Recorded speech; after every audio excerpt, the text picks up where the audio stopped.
it's the next level. Hey, my name is Ross Marquand, and I play Red Skull. You are listening to Panels to Pixels podcast. Check it out.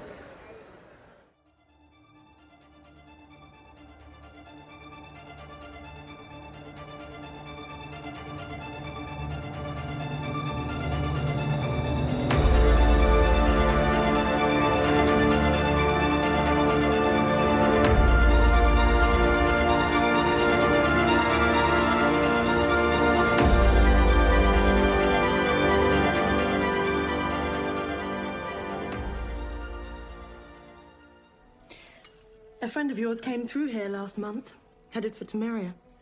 Friend. Another Witcher.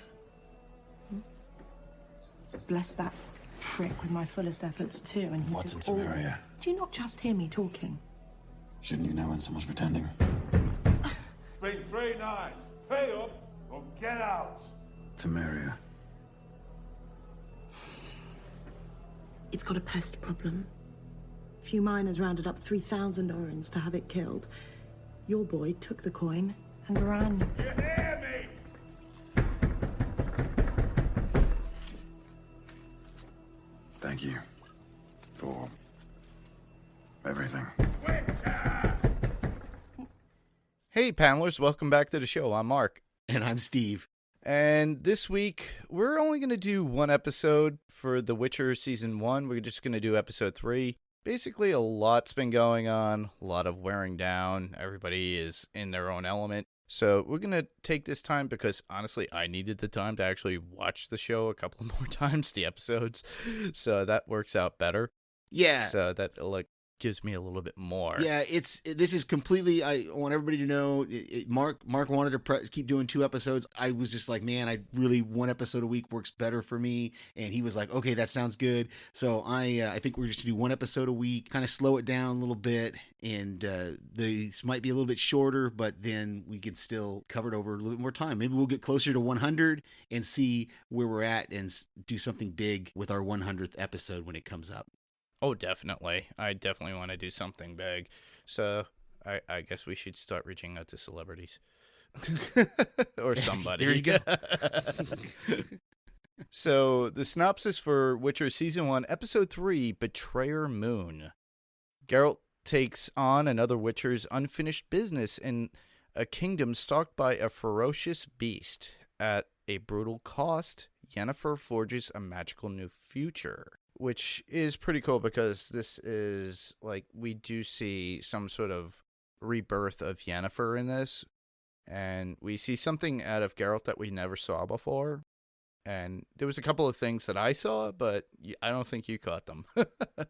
But Yeah, no, that's the reason why we do this is so we can each pick up on different things and see. I really enjoyed this episode. I thought it was really cool to see kind of another side of Geralt, and also Yennefer. We got a very quick glimpse at Ciri. She doesn't have a big part in this episode, but there's a lot of things in this episode, Episode 3, and especially the next episode, Episode 4, that really set up the entire season, really. And there's something that occurred to me as I was just thinking through this a little bit that maybe even for future seasons. So yeah, definitely. There's a lot laid in within the first season that could expand on into other seasons. Absolutely. Hopefully. And then that way we have more of this branding. Honestly, the Witcher series and the book form went pretty long from my understanding, as well as the gaming. So, that's a cool thing. So that now, they could expand on it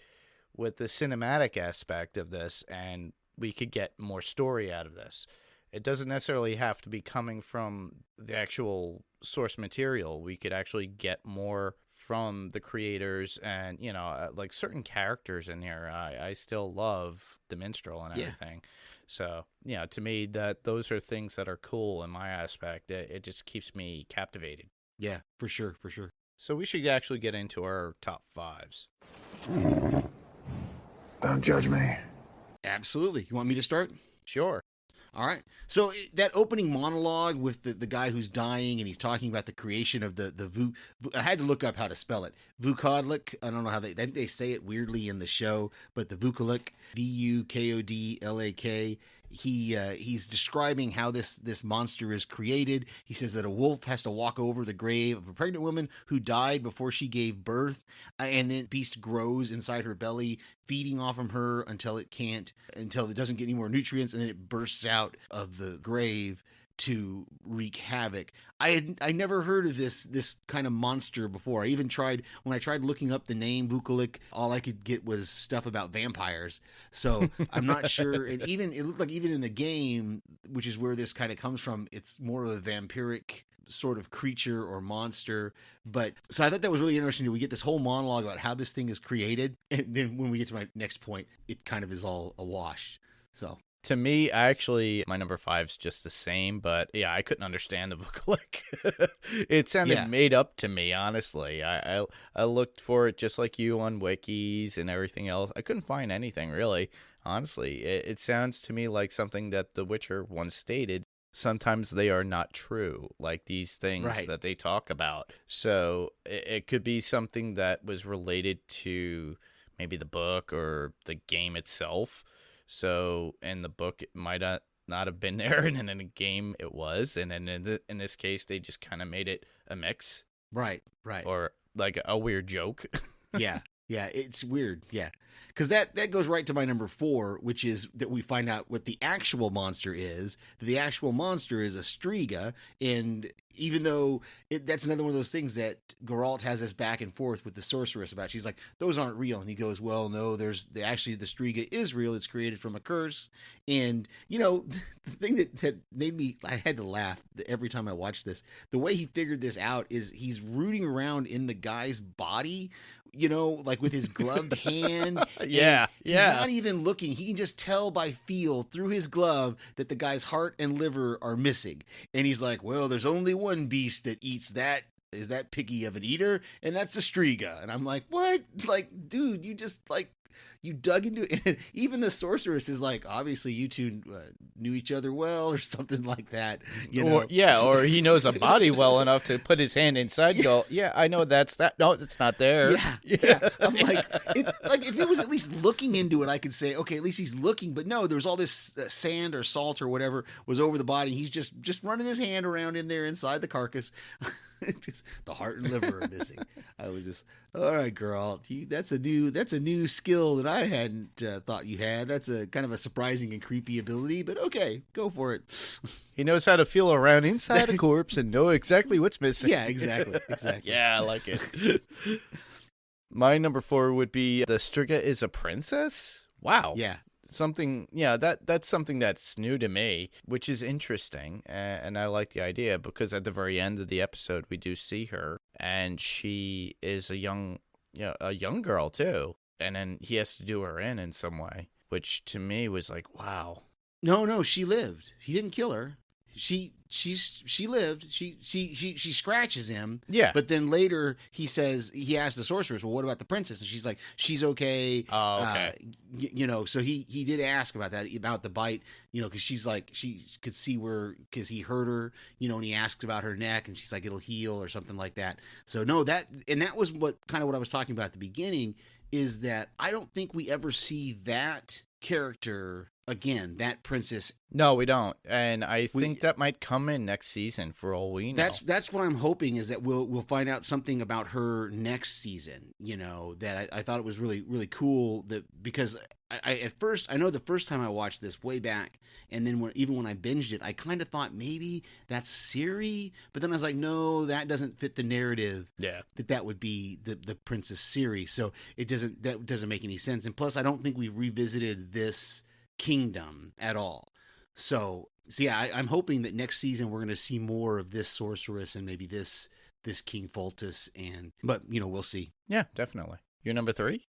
Oh, my number 3 is, we kind of talked a little bit about it, but this whole plan this guy had, and I don't remember what his name was, the Lord whatever, who was the king's kind of advisor there. It's a really pretty messed up plan, because basically he said he was in love with this Princess Ada, and Geralt, like, he could smell him on her sheets, and he knew that even after she had become the Striga, or even if she died and her baby became the Striga, he still was going back to that room.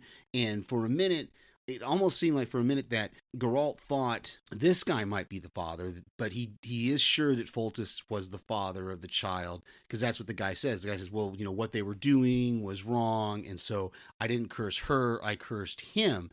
And it's just a whole messed up plan. So basically what you're saying is you love this girl so much that you cursed her brother, who's having sex with her, and then she dies.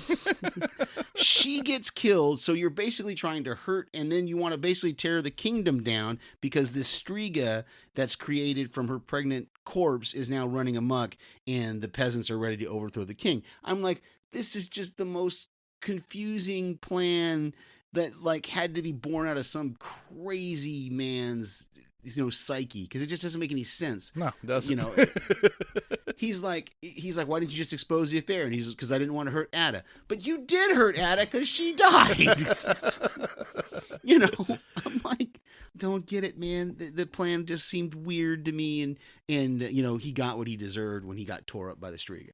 So what's your number 3? Well, that would be The Witcher states that Princess Ada, that the curse was there, and pretty much like an overgrown abortion in some ways, if you look at it, just the way she was. It's really scary to think, but that's all I got.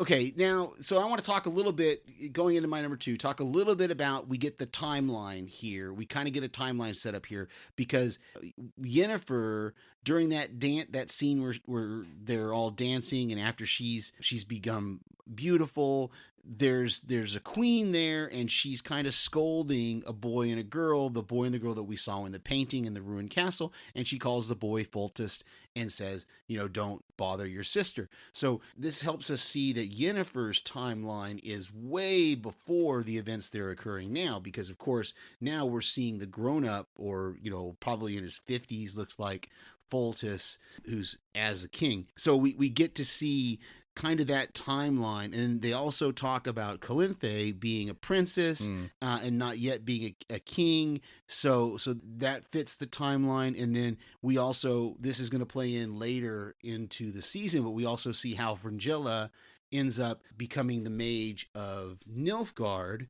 and why she has such an animosity toward Yennefer, because Yennefer basically took the spot she was supposed to have. And we're going to see that play out in the last 2 episodes, when we see Fringilla just being so set on destroying all these kingdoms and waging war on the other sorceresses. Whatever. Sorceresses. Sorceresses. Yeah. Yeah, that's pretty cool. Yeah. So where does that bring us? My number 3, which, I found it odd that we find out that Yennefer was born of elven blood. And when the chapter voted, I guess that's where she got her powers, regardless of having a deformity. This was something new to me. To me, I think that's where it really all stemmed from, and that's why they were able to track her, because she has this in her, this blood in her body. It's just part of her genes. Yeah, they don't really explain a lot of that. Like, she reveals it was in episode 2, I think, where she, or is it the beginning? It might be the beginning of this episode, where she reveals to Istrid that she's of elven. I think it might have been the second episode when she revealed that to him. Yeah, that she was of elven blood, and then he went back and reported it basically to the council. And he even says that in here. He says it was just a manipulation. It was what I was supposed to do. I was brought here to find out about you. And they explain how, because she has elven blood, she can never be the mage of her home, because they hate elves. And so now that explains some of the way her father felt toward her, and maybe even her mother, that was willing to sell her so easily. And just this whole idea of her having this elven blood in her. And I don't know if it's ever explored again later in the series. I don't think in the season. I don't think so. No, I don't think so either. I don't think it ever comes up again. She had that piece of paper that she was going to try to take to the council that was her father signing that she was pureblood, not of Elven, and she tries to convince Istrid to change his mind and denounce his story, and he's like, he can't. And that's where it gets a little bit confusing with this whole way, because basically what she does is she forces the guy, right, the one that transforms them into whatever their ideal self is, and she kind of forces him to do the procedure on her, and then she just walks into the banquet, and this king asks her who she is, and when she reveals that she's from the town of his kingdom, he's like, well, then you should be my mage, not this other one. You know? Yeah. And that's how Fringilla loses her spot. So it's all interesting, and it also puts that these sorceresses don't age, don't age either. No, they don't. They don't. Or they age very slowly, because just like Geralt, because Geralt looks exactly the same in every timeline we see him in. Mm-hmm. Definitely. Geralt doesn't show any aging. I think Queen, what was it, Calanthe? Calanthe, yeah. She ages. We do see that. Right. We get to see her, and we'll talk some more about Calanthe in a little bit. Exactly. I have no idea where we're at, because I think your numbers got mixed up. Number 2? Yeah, but you had 2 number 3s. I have 2 number 3s. Yeah, look at the document. You had 2 number 3s.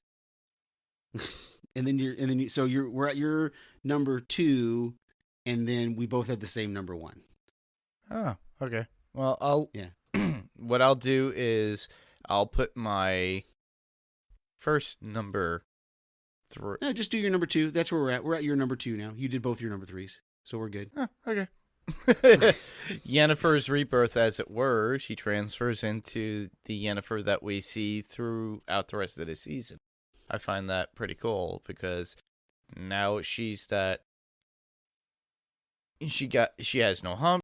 She doesn't have the distorted face. This is pretty much the Yennefer that we see throughout the rest of the season, and I think coming seasons. I'm sure she's not going to ever change back to that, because it seemed like this was like, at first I kind of thought maybe this was just like a glamour, like just people saw her this way, but after watching this scene, watching it the last time I watched, physically she changed, actually physically, and that's why she told him to, leave her eyes the same, which I thought was interesting. And she said, leave the scars on her wrist from where she had tried to slit her wrists. She said, because she wants those reminders of who she was. And so I thought that was really cool, that she wanted to have that memory and not lose those parts of herself in this transformation. But then of course she also loses her ability to bear children, and I don't know if that's a side effect that they all go through if they go through this. It was a little weird, because we didn't see anybody else go through this transformation, but yet the the teacher explains to her that, when we look in the mirror, we see our ideal self, and that's what he's going to do for you.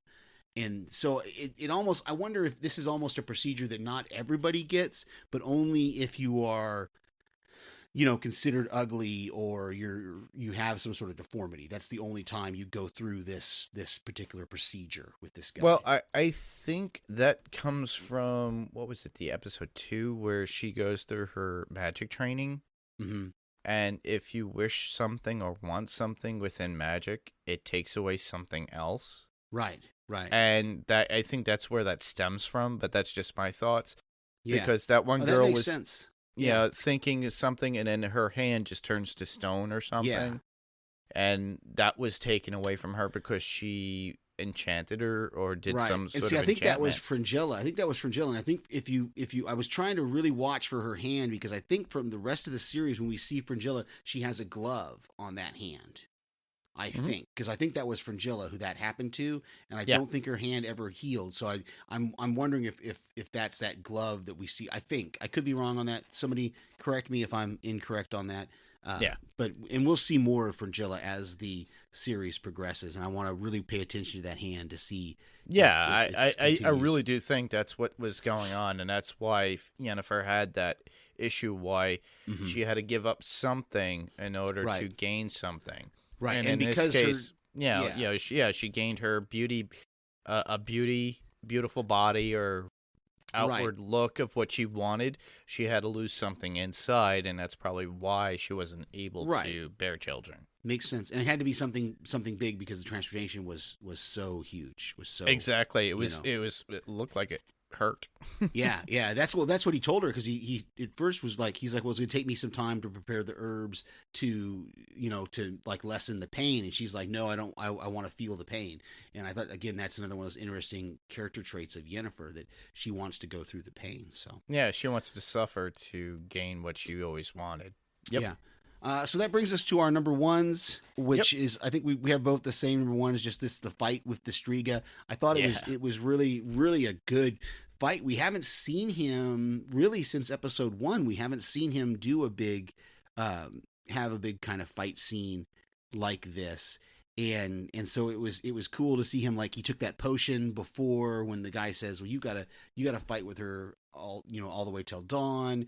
And so he takes some sort of weird potion, and then we see him use his powers again, which is kind of cool. He's kind of throwing her around and using that force blast or whatever, force push, that she's and then he does that thing where he collapses the ground beneath him, the part of the castle. I thought that was so cool. And then of course he puts on those magic knuckles and starts fighting her with those. So it was really a cool scene. A lot of stuff happening in there. Oh, definitely. And I really enjoyed it. And that's, like you, that's my number one. Yeah. And of course, instead of brass knuckles, it's silver knuckles, and they're all wolves. Yeah. And he's just beating him. And it just makes me think of that werewolf folklore. It's like you have to use silver, a silver bullet, or something silver. Yeah. So that kind of fed into that idea. And I love that. And the fact that he does take that potion, but you see, like you said, and you stated, that he goes really extreme on this. Yeah. And I thought that was pretty cool. But and in a sense that he was able to get the task done that the other Witcher wasn't able to do. Yeah. Yeah, like he throws those chains around her, and when she breaks out of the chains, he's like, ugh. Like, he's like, okay, there goes plan A. I guess I got to go to plan B, and I guess I got to go to plan C, and I guess I got to go plan D. And so it was really pretty cool. It was a good fight. I think I backed it up a number of times and watched. I think I watched it a good 3 times. Yeah. just to get the full effect. But so before we get to notes, we've got a few quotes here that I thought was that both of us have, that I thought was really, really cool. I love at the beginning when he's with the prostitute and she's like telling him this story about the other Witcher, and he interrupts her and she's like, "Did you not just hear me talking?" And he goes, "Shouldn't you know when someone's pretending?" I thought that was great. Shouldn't you know when someone's pretending? Like, I'm not paying attention to you, really. You're just No. a thing to me. yeah, that was pretty cool. I love when the Witcher goes, "Don't judge me," to the horse. I thought that was so funny. I was like, really? Yeah, that was great when he's leaving him behind at the end because he's got to pay for his room. And Yeah. then the last one I have, or the last one I have is that when he's talking to that sorceress and he's talking about how she says, "Oh, it's just money and magic and monsters to you," or "money and monsters to you," and he's trying to say that's all it is, but she's like, "No, there's more going on with you," and she says there is a vortex of fate around each and every one of us. I thought that was really a cool kind of poetical way of telling him, hey, you got a destiny that you're going to have to fulfill. Oh, definitely. My last one would be a life of holding dustpans as you push off broken bones. That's not destiny. That's slow suicide. And that was from Yennefer to Istrid. Yeah, what he's talking about, because she knows he wants to go, whatever, uncover bones or be like an archaeologist kind of thing. Yeah. So we both have you've got one note, and I've got a few notes here that I don't think we covered. Yeah, I don't think any of mine were covered. So do you want to go with yours, and then I'll just run through mine real quick? Sure. Mine was, I think this is the first time we saw the Witcher actually having some sort of carnal needs as being a person. He was with a woman in bed, the prostitute. That was something that was more real within the show, I think, because it shows some sort of human aspect. And mind you, we always look at him as being something supernatural because that's what everybody always talks about. I really like that element. Yeah, it was really cool to see that he has these kind of needs, whether it's just simply the, like you said, the carnal need to release that kind of sense. Yeah, I mean, I think, what didn't she say, he'd been there for 3 days, or when the innkeeper knocks on the door, he's like, it's been 3 days, pay up or get out. And so he pays the prostitute, and then she's like, well, what about for the room? And he's like, so that's why he's got to leave his horse there, and as payment, pretty much. So I just had a few. I'll run through these really, really quick. I thought it was a little silly that when he got the guards to leave, all he did was throw some rocks at him, and I don't know what was that supposed to simulate. Like, they thought maybe the wall was going to fall down on them, and so they just run away. That seemed a little bit too easy for me when the guards are guarding the castle. We talked a little bit already about his senses, just the different things he goes in smelling, and he's knowing what's happening. Yeah. And then the whole brother-sister thing, I don't get it. Yeah, exactly. Same here. I loved that at the end we have that quick scene of the woods kind of calling out to Ciri, and we're going to get that in the next episode. We're going to see what happens with her, and I think we even see what happens with the elf boy who's getting all the arrows shot at him. And just the final little note about this episode that I had was, we don't see Jaskier, the bard, in this. We do know that some time has passed because the prostitute is singing these different songs about his exploits, and she's like tracing his scars, and he's like, this was the vampire, and she sings a little line of the vampire thing, and then there's another one, and she sings a little line about what happened with that, and then she sees the scar from the first episode, where I think that's where Renfrey cut him. Yeah. And so I thought that was really kind of a cool little nod to the audience, that even though we don't see Jaskier this episode, he's still present, and he's still doing what he said, that he was going to spread the Witcher's fame around the country. Yeah, definitely. So we had some feedback, right? Yeah, let me play our feedback from Lara. Our friend Lara sent in some audio, so I'm going to play it right now. Hey, Mark and Steve, how's it going? This is Lara. I wanted to send some feedback on The Witcher. I thought this was a pretty fun, exciting series that dropped. I had no history with the books or the games or anything. I'm a fan of fantasy, and I thought I would check it out. So, not knowing anything about any of the characters or any of the stories, I just started watching it. I agree it was a little confusing at first, but I think probably by the 3rd episode, and definitely by the 4th, I totally caught on to the multiple timelines, and the fun thing about it is, once you catch on to that, you can go back and rewatch the series, and there are definitely hints they keep on dropping. I think the bits about Queen Calanthe are kind of the touchstones that show you the hints as you're watching along, because every time a character mentions something about Queen Calanthe, you kind of get an indication as to where you are in the timeline.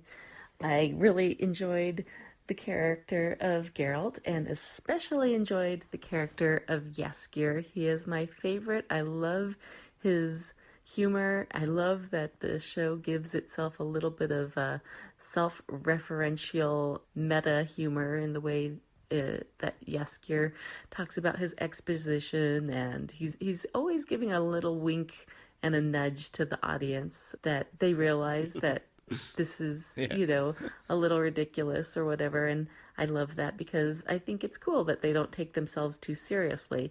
I mean, the story's great, the action is awesome, but it's not a fantasy like Game of Thrones that takes itself too seriously. And I think that's what makes it so much fun.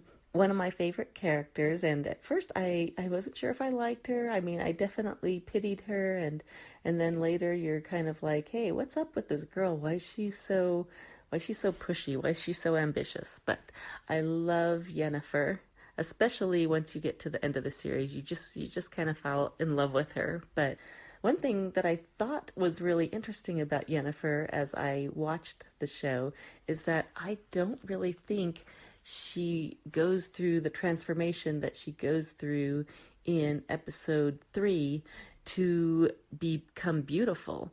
I really don't think she has a problem with her looks.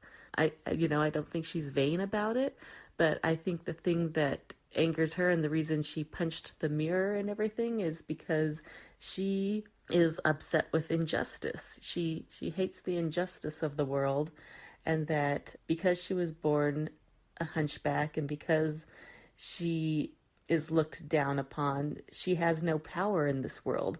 And to Yennefer, I think that is the most important thing that we will realize as the series goes on, is that she wants power. She was born this powerless, impoverished person whose, frankly, mother didn't even care enough about her to keep her from being taken away to, oh shoot, I forgot the name of the school. I'm kind of just letting ideas roll off my head. But yeah, Tissaia takes her off to Witcher Hogwarts, and her mother doesn't even try to fight for her. So, she feels like there's just this huge injustice in the world, and she feels like, to her, beauty is not about vanity. Beauty is about power.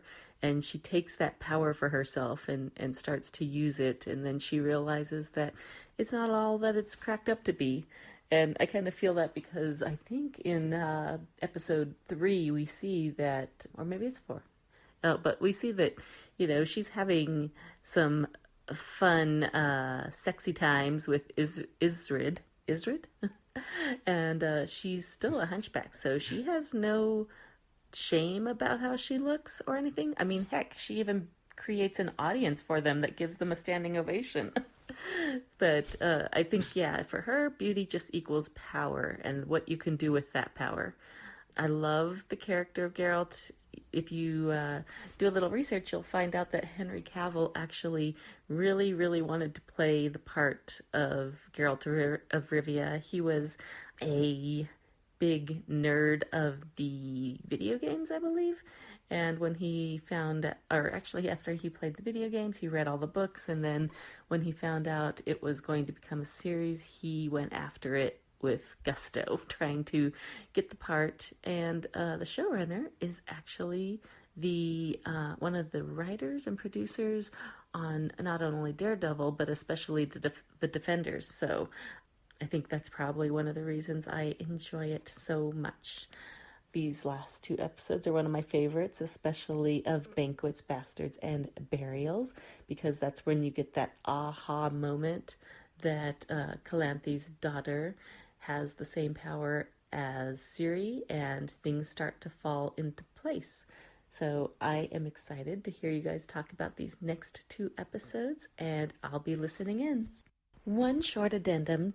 You guys were talking about the portals last week, and why Yennefer can be tracked through her portals, and Isrid said that she couldn't be tracked using his. Well, in Yennefer's, when she's with the queen who has the baby and she's trying to protect them, she actually says it's something that the queen is wearing that is being tracked. So listen for that. Yeah, she's breaking the jewelry. They're trying to find out there's something on the queen that the assassin is tracking. So perhaps Yennefer can't be tracked, but the queen can. And you're right, Steve. I don't know why Isrid made that portal for Yennefer way back in the beginning and put her through it and said that she couldn't be tracked. And then, of course, Tissaia found her anyhow. So that's still a mystery to me. Okay, guys, bye.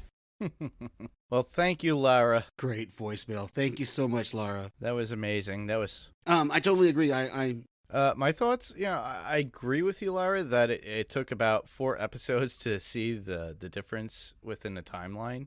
There were times out of place within the show, but it was something out of like a Quentin Tarantino film, in my opinion. Plus, that whole Queen Calanthe is a big hint during that timeline. You could see her aging or being young, old. It's kind of out of whack. So that was like a dead giveaway, which is good. And I do agree. I love Jaskier as well. I do agree with you on Yennefer being a great character. I like your outlook on the character. Please give any more information that you can. That would be awesome. Absolutely.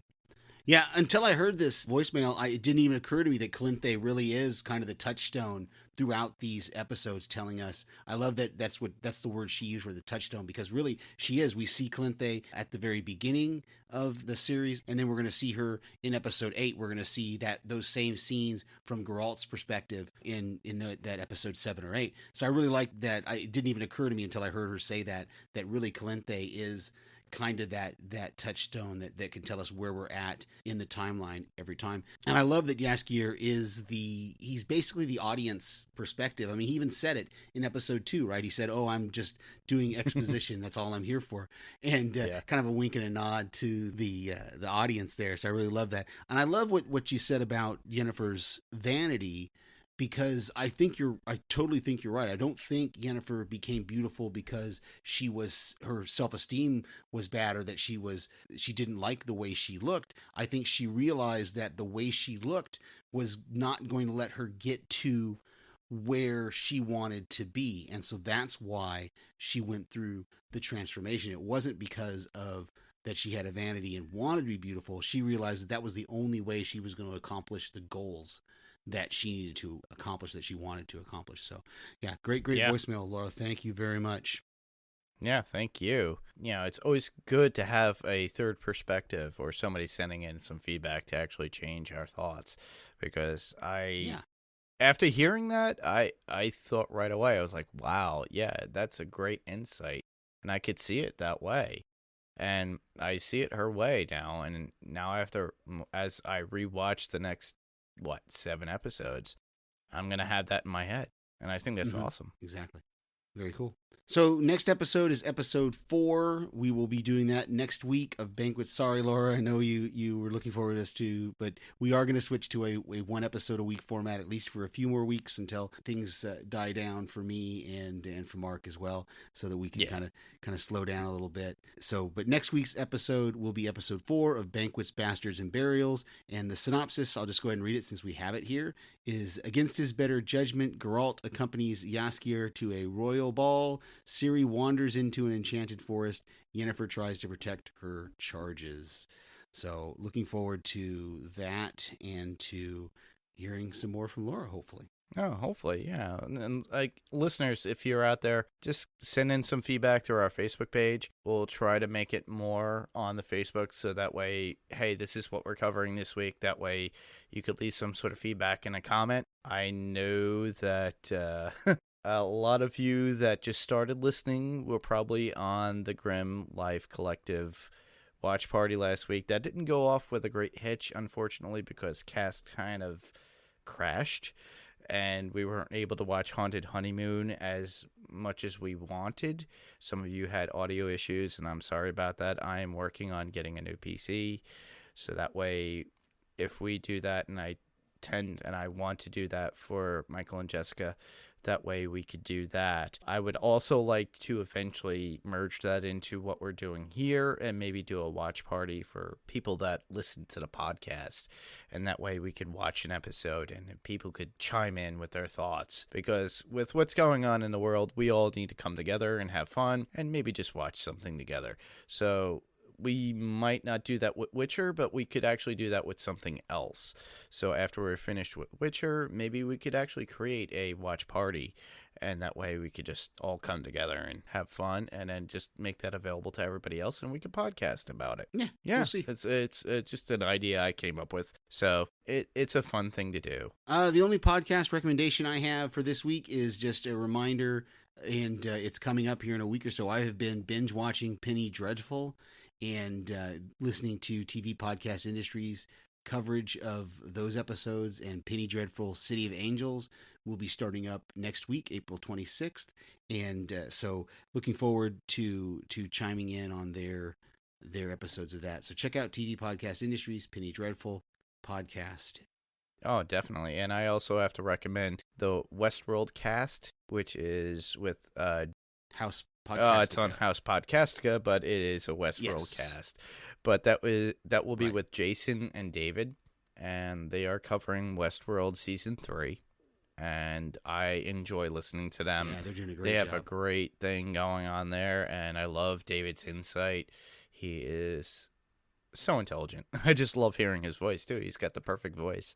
And you know, I just continue watching just like you guys. Sometimes I send in feedback as well. So my recommendation, go seek them out and listen to them. Very cool. Yeah. So this podcast can be heard on whatever podcast player of choice you use. If they have ratings available, please give us a 5-star rating. We love to hear from you through reviews or feedback or emails or calls or whatever. You can go to our website, which is panelstopixelspodcast.com. That'll redirect you to our Facebook page, which is facebook.com/panelstopixels. You can comment, write to us on there, send us a message, whatever. We will get back to you as quickly as we can. You can also email us at panelstopixels1@gmail.com. That's panelstopixels1. The TO is spelled out right there in the middle, and the number 1@gmail.com. You can also call us and leave a voicemail at 845-350-2095. That's 845-350-2095.